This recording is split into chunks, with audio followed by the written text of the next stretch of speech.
Movie शुरू होती है कनल को दिखाते हुए जिसे क्लेंटार नाम के प्लेनेट पर कैद करके रखा गया था। बताया जाता है कि इस प्लेनेट पर उसके तमाम बच्चे रहते हैं जिन्हें सिम्बियोट्स कहा जाता है। कनल उन पर सिर्फ हुकूमत ही नहीं करता था बल्कि उन पर जुल्म भी करता था। कनल के जुल्म से तंग आकर सिम्बियोट्स प्लान बनाते हैं और अपने बाप कनल को ही कैद कर देते हैं। कनल अब अपने आप को इस कैद से आजाद करना चाहता था जिसके लिए उसे कोडेक्स की जरूरत है। ये कोडेक्स वेनम, सिम्बियोट्स और एडी ने मिलकर बनाया था। ये कोडेक्स जमीन पर है और वेनम एडी की बॉडी के अंदर रहता है जैसे पैरासाइट। कनल को हर कीमत पर इस कोडेक्स को हासिल करना था, इसलिए वो ज़ाइनोफेगिस नाम के बड़े बड़े क्रिएचर पूरे यूनिवर्स में भेजता है जो कोडेक्स को ट्रैक करके उसके लिए ले आए। लेकिन ये तभी मुमकिन है जब वेनम सिम्बियोट्स पूरी तरह एडी की बॉडी पर कंट्रोल करे। सीन कट होता है और एडी को दिखाया जाता है जो बाहर बैठकर किसी से बातें कर रहा होता है। अचानक उसके पीछे पोर्टल खुलता है और उसे खींच लेता है। मालूम होता है कि एडी एक और यूनिवर्स में आ गया है। ये भी प्लेनेट अर्थ ही है, लेकिन यहाँ पूरी दुनिया एडी और वेनम को ढूंढ रही है।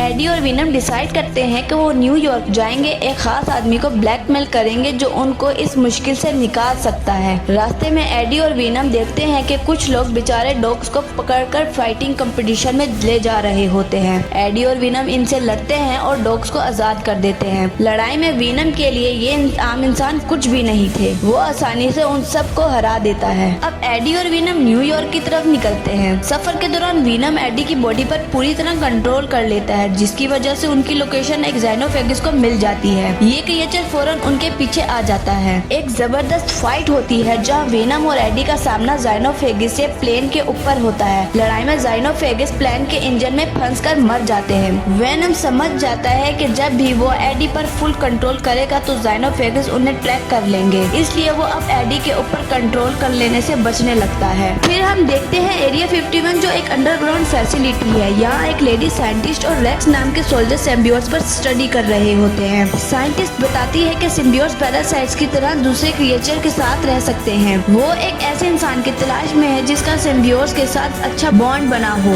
उन्हें एक बंदा मिलता है लेकिन वो कोऑपरेट नहीं करता क्योंकि उसका सिम्बियोट उसे मारने के लिए छोड़ गया था। साइंटिस्ट उसे एक नया सिम्बियोट देती है और बताती है कि सभी सिम्बियोट्स असल में कनल के बच्चे हैं। कनल उन्हें खत्म करना चाहता था लेकिन उन्होंने मिलकर कनल को ही कैद कर दिया। अब कनल को आजादी चाहिए और कोडेक्स उसकी चाबी है। फिर सीन दोबारा एडी और वेनम की तरफ जाता है। वेनम एडी को समझाता है कि कनल कोडेक्स लेना चाहता है और इसलिए ज़ाइनोफेगिस भेज रहा है। एडी को हैरानी होती है क्योंकि उसे खुद नहीं पता था कि उसने कब कोडेक्स बनाया। वेनम उसे पुरानी कहानी सुनाता है। अब रेक्स और सोल्जर एडी को पकड़ने की कोशिश करते हैं। एडी मुश्किल से उनसे बच जाता है लेकिन गलती से एक सोल्जर को मार देता है। लड़ाई के दौरान एडी पानी में गिर जाता है। उसे बचाने के लिए वेनम मजबूरन उस पर फुल कंट्रोल कर लेता है। जैसे ही वेनम कंट्रोल लेता है ज़ाइनोफेगिस उनका पता कर लेते हैं। एडी और वेनम पानी से निकलते हैं। वेनम एडी को छोड़ देता है ताकि ज़ाइनोफेगिस कंफ्यूज हो जाए। इस दौरान रेक्स और सोल्जर्स भी एडी का पीछा कर रहे होते हैं। एडी एक फैमिली की मदद से बच जाता है जो रोड ट्रिप पर थी। ये फैमिली उसे लिफ्ट देती है। वो एरिया 51 की तरफ जा रहे होते हैं एलियंस देखने के लिए। वो एडी को खाना और जूते भी देते हैं। फैमिली उसे लास वेगास तक ड्रॉप कर देती है जहां एडी अपनी एक पुरानी दोस्त से मिलता है। यहाँ वेनम एडी की बॉडी पर कंट्रोल लेता है और दोनों डांस करने लगते हैं, लेकिन इस वजह से ज़ाइनोफेगिस उनका पता लगा लेते हैं। लास वेगास में रेक्स एडी को देख लेता है और अपनी टीम के साथ एडी को पकड़ लेता है। एडी और वेनम को अलग कर दिया जाता है। एडी जब होश में आता है तो एरिया 51 में होता है। वहाँ एक और बंदा होता है जो पहले सिम्बियोट्स के साथ बॉन्डेड था। वो एडी को बताता है कि कनल पागलों की तरह एडी और वेनम को ढूंढ रहा है। रेक्स एडी से बदला लेना चाहता है क्योंकि एडी ने उसके सोल्जर्स को मार दिया था।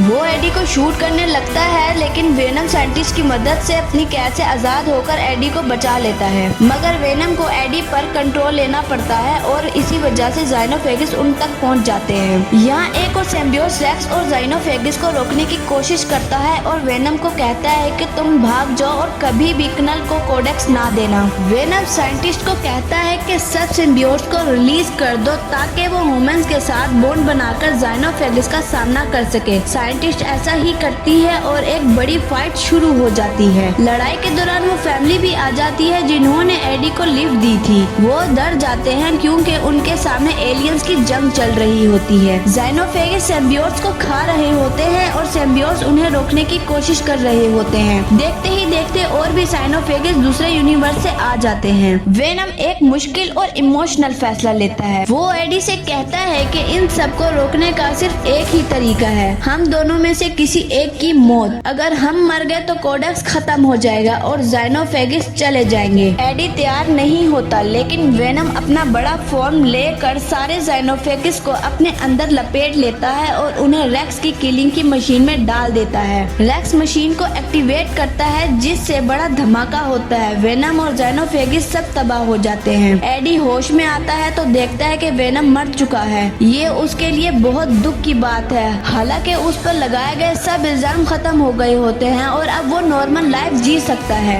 मूवी के बिल्कुल एंड में फिर कनल को दिखाया जाता है जो गुस्से से पागल है क्योंकि कोडेक्स तबाह हो गया है। उसके आजाद होने के चांसेस खत्म हो चुके होते हैं। ये सब देखकर उसके अंदर इंतकाम की आग तेज हो जाती है और कहानी यहाँ पर सस्पेंस के साथ खत्म हो जाती है। तो दोस्तों, ये कहानी आपको कैसी लगी कमेंट्स में जरूर बताएं एंड हमारे चैनल को सब्सक्राइब करें, लाइक करें। शुक्रिया।